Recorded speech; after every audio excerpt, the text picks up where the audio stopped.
Bonjour chers auditeurs, je m'appelle Nicolas Lévy, je suis chercheur m'occupant tout particulièrement de la Corée du Nord. Les trois sujets de prédilection qui m'intéressent sont les élites de ce pays, l'économie de la Corée du Nord et les relations entre la Corée du Nord et l'Union européenne. Mon commentaire d'aujourd'hui sera relatif aux élites montantes de la République démocratique et populaire de Corée, c'est-à-dire la Corée du Nord. Qui sont les élites nord-coréennes? Peut-on dire que c'est toujours la famille de Kim Jong-il, Kim Jong-un, l'actuel leader nord-coréen, qui est à la tête de la Corée du Nord? Ou la Corée du Nord est dominée conjointement par tout un ensemble de personnalités qui gèrent les affaires et les structures politico-économiques de ce pays?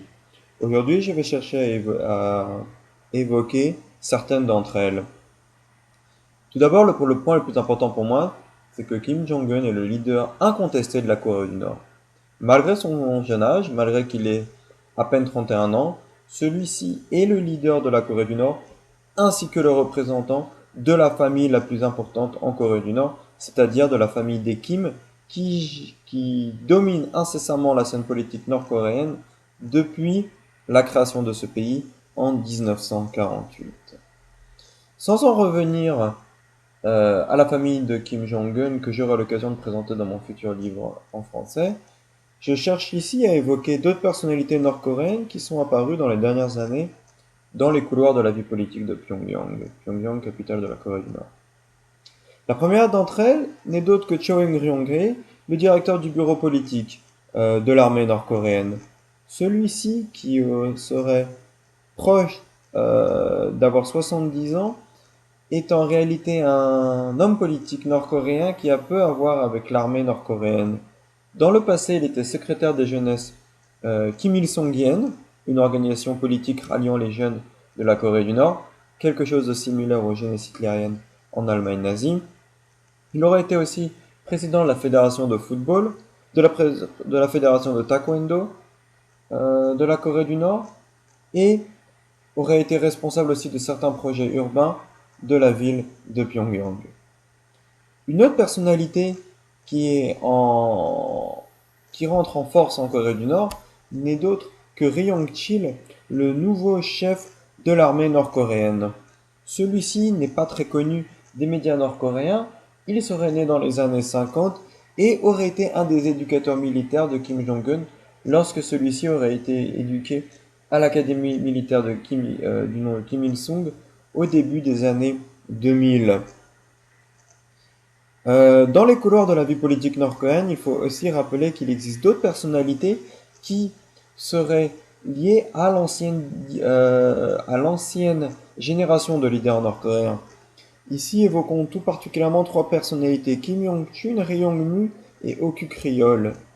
En ce qui concerne Kim Yong-chun, qui n'est d'autre qu'un cousin éloigné de Kim Jong-il, l'ancien leader nord-coréen, il a été récemment démis de ses fonctions au sein de la Commission nationale de la défense nord-coréenne, un des principaux organes politico-militaires de ce pays. Cet ancien maréchal nord-coréen aurait des problèmes de santé, il serait entre autres atteint de surdité. Une autre personnalité qui a également été démise de ses fonctions au sein de la commission précédemment évoquée n'est d'autre que Ri Yong-mu, également un grand-oncle de Kim Jong-un. Ce maréchal de l'armée nord-coréenne aurait également de forts problèmes de santé. Néanmoins, en observant ce qui s'est passé lors des dernières nominations de la commission de la défense, Ri Yong-mu aurait maintenu sa position de vice-leader de cette organisation.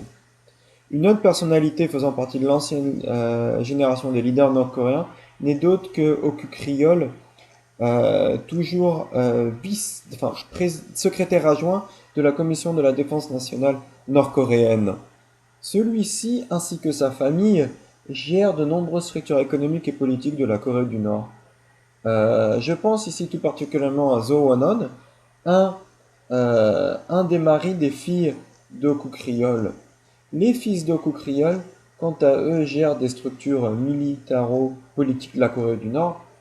Euh, on dit qu'ils seraient probablement des directeurs de la structure de l'armée rouge, des soldats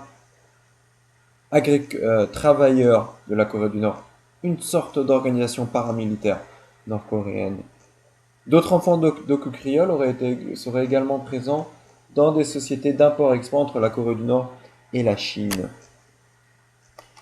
En tant que personnalité montante du régime, je chercherai à évoquer tout particulièrement Kim Won-hong, le ministre de la Sécurité interne de la Corée du Nord, c'est-à-dire l'organe responsable de l'espionnage interne de ce pays. Celui-ci a aussi une famille qui travaille dans les structures économiques de la Corée du Nord en coopération avec le précédemment nominé Oku Creole.